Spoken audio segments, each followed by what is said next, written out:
तीनों लोगों को गरीब होने से यूं बचा लिया था कृष्ण के सखा सुदामा जी ने।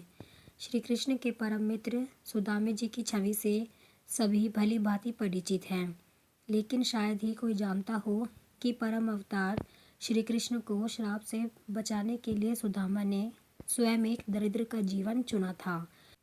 यही कारण है कि सुदामा परम मित्र और भगवान के भक्त होते हुए भी इतने दरिद्र थे।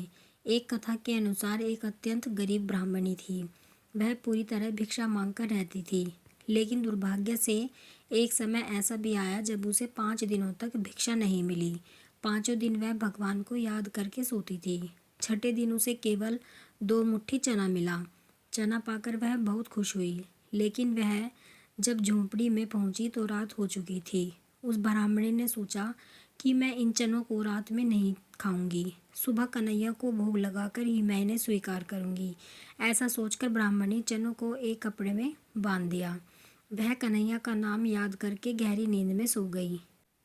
लेकिन वे कहते हैं ना, न तो अनाज पर अनाज लिखा है।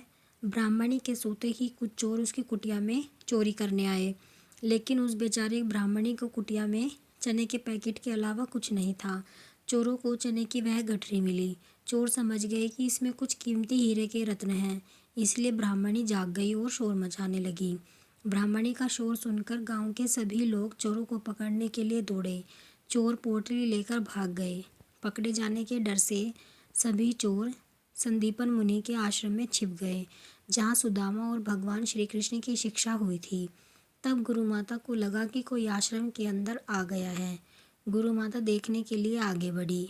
चोर को लगा कोई आ रहा है। चोर डर गए और आश्रम से भागने लगे। भागते भागते चोरों से वो चने से भरे गट्ठर वहीं गिर गए और सभी चोर भाग निकले। दूसरी ओर वह ब्राह्मणी भूख से परेशान थी। जब ब्राह्मणी को पता चला कि चोरों ने उसके चने का बंडल छीन लिया है, उसने बड़े दुखी मन से श्राप दिया कि बेचारी असहाय का चना जो भी खाएगा वह दरिद्र हो जाएगा। वहीं जब सुबह गुरु माता आश्रम में झाड़ू लगाना शुरू किया, तब सफाई करते समय गुरु माता को वही चने का पैकेट मिला। गुरु माता ने बंडल को देखा तो उसमें चने थे। सुदामा जी और श्री कृष्ण रोज की तरह जंगल से लकड़ी लाने जा रहे थे। तभी गुरु माता ने उन्हें वही चने का पैकेट दिया और कहा कि भूख लगने पर दोनों इसे खा लेना।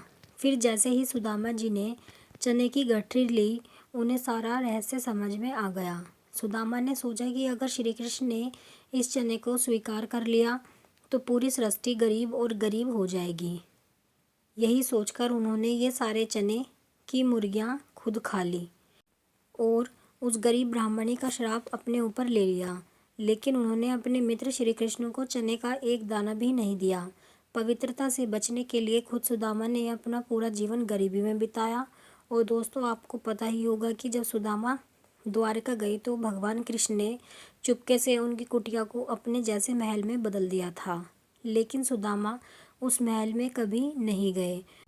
उन्होंने उनका शेष जीवन कान्हा के मंदिर में उनके चरणों में ही बिताया। तो दोस्तों, यह दुनिया वास्तव में सुदामा की हमेशा कर्जदार है, जो गरीबी से बचने के लिए जीवन भर ज़रूरतमंदों के लिए समर्पित होगी। आप कमेंट में ज़रूर बताएं कि आपको ये कहानी कैसी लगी है। अगर आपको ये कहानी पसंद आई है तो वीडियो को लाइक करें, शेयर करें और चैनल को सब्सक्राइब करें ऐसी ही वीडियोज़ के लिए।